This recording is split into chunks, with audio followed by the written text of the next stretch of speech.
Alrighty, we are back to finish up section 8.5 right now.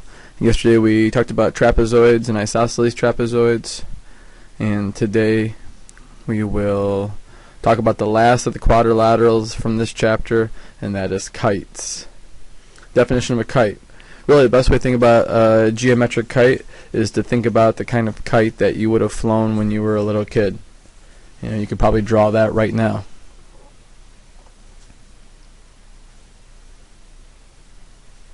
So of course you draw a kite that looks like this, including the little sticks that you would put in. You probably don't need the little bows and all that little foofy stuff on the string, but you get the idea of what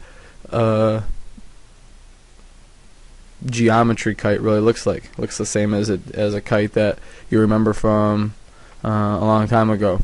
The geometric definition is a quadrilateral that has two pair of adjacent. So the first thing you gotta remember is these things we're talking about right now are right next to each other. They're not opposite, but two pair of adjacent congruent sides. So the big difference is with a kite, those congruent sides are right next to each other. They're not across from each other. In addition, a kite does not have any parallel sides to it. So you will never have any parallel sides. Like if you're trying to classify a kite with a graphing problem, never going to have any parallel sides.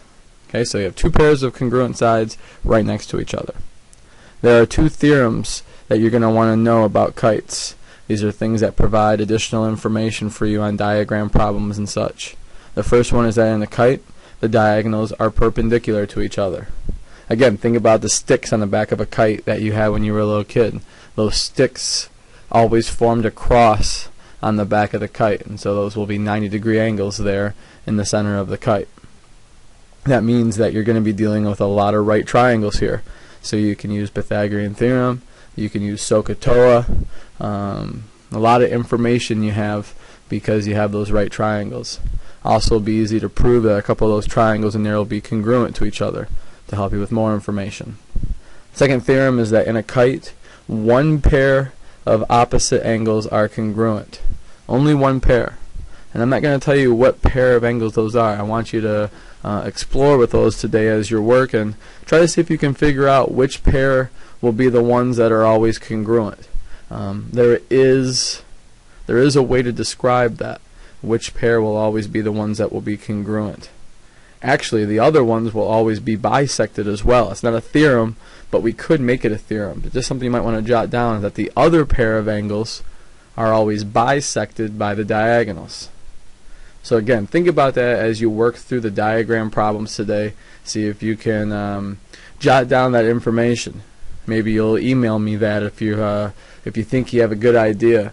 Email that to me and I'll let you know if your observations and your thoughts are right concerning that. So let's get right to it. Let's get to the diagram problem that you're going to have to be able to do similar to a test question.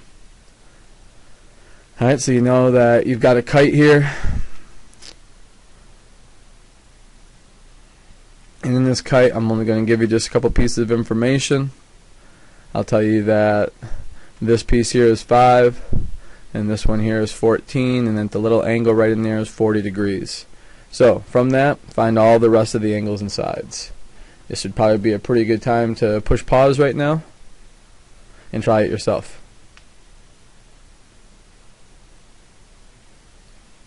Alright, hopefully you spent some time to see what you could actually figure out on your own. Like I mentioned before, you can do SOHCAHTOA in this problem. That's how I'm going to start. Sine of 40 equals the opposite over the hypotenuse. Put that in my calculator, work that out, and I find that BE is going to be 3.2. Once I have that, I can do Pythagorean theorem now. 3.2 squared plus AE squared equals 5 squared. Again, as I put that in my calculator and calculate that right now, I come up with an answer for AE of about 3.8. Now I know that those two triangles up at the top are congruent to each other. Can you figure out why they would be congruent? What method could you prove them by? Look at what your congruent parts are for that. If you guessed hypotenuse leg, that would be the correct answer. And so because of that, I know that CE is going to also be 3.8. Obviously BC is also 5. And that means I also know that little angle C is also 40 degrees, which makes those angles up at the top 50 degrees. So I got a lot of information at the top of this drawing. In fact, the top half of this drawing is completely done. Now I'm going to move to the bottom part. I'm going to use Pythagorean theorem down there. 3.8 squared plus DE squared equals 14 squared. Again, as I put that into my calculator and work that out, I come up with DE is going to equal about 13.5.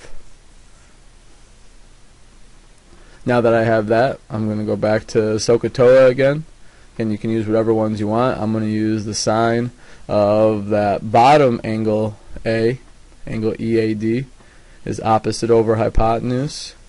Now I have those two lengths, so I'm going to use the inverse sine on this one and come up with about 74 degrees for angle EAD. If that's 74 degrees and so is the one across from it, I can subtract those from 90 right now to figure out that my bottom two angles right now are going to be about 15.9 degrees.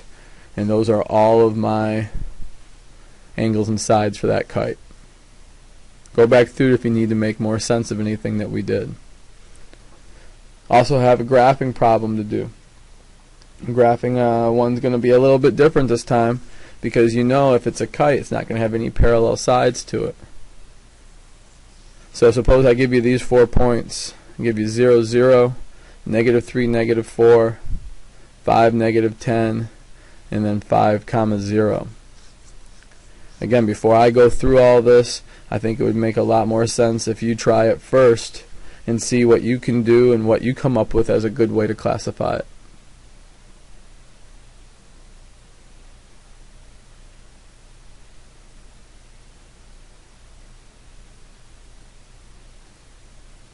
If you haven't pushed pause yet to try it on your own, please do so.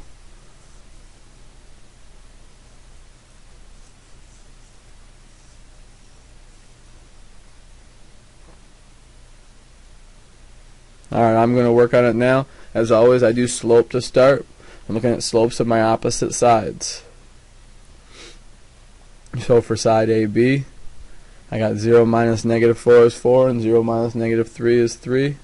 For CD, I got 0 minus a -10 is 10, and 5 minus 5 is 0. Those definitely are not parallel to each other. Continuing on, because it could be a trapezoid right now at this point. Only needs one pair of parallel sides for that. For AD, 0 minus 0 is 0, 5 minus 0 is 5. For BC, -4 plus 10 is 6. -3 minus 5 is -8. That reduces to -3/4. Again, those are not parallel.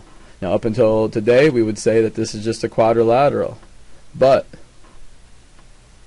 we now know that we have a quadrilateral that doesn't have any parallel sides to it. So how do we determine that? Some people might say to look at the slopes of the diagonals because they're perpendicular. But take my word for it, there are some quadrilaterals that have perpendicular diagonals that are not kites. So if you see instead what I'm doing is I'm actually using distance formula right now. I'm going to show that the kite actually has two pairs of congruent adjacent sides. So you see that AB and AD both have a length of the square root of 25, and BC and CD both have a length at the square root of 100. So based on the fact that I have two pairs of congruent sides that are right next to each other and none of the opposite sides are parallel to each other, that makes ABCD a kite.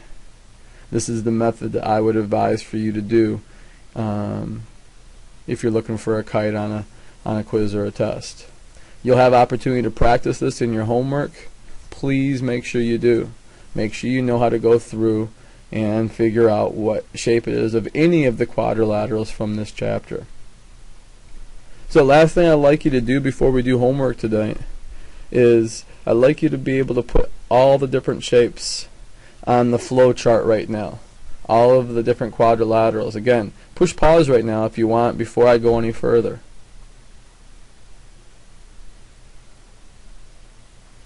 Hopefully you tried it for yourself.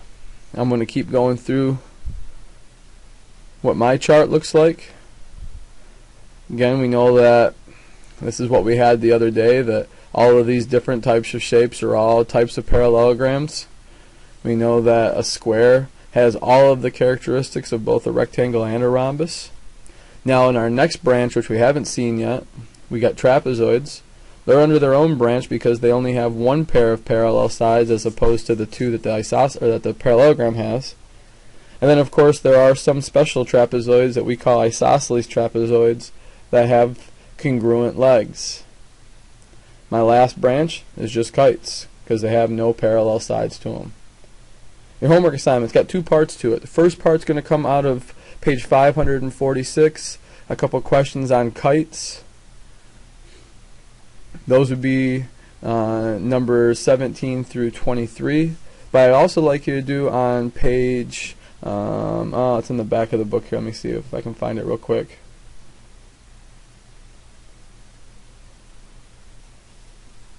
Yeah, right here on page 911, here are 4 problems that are graphing problems. Classify them and tell me what type of quadrilateral it is. You have no idea going in what it is, so use your right methods to figure out and to prove which kind it is. See you next time.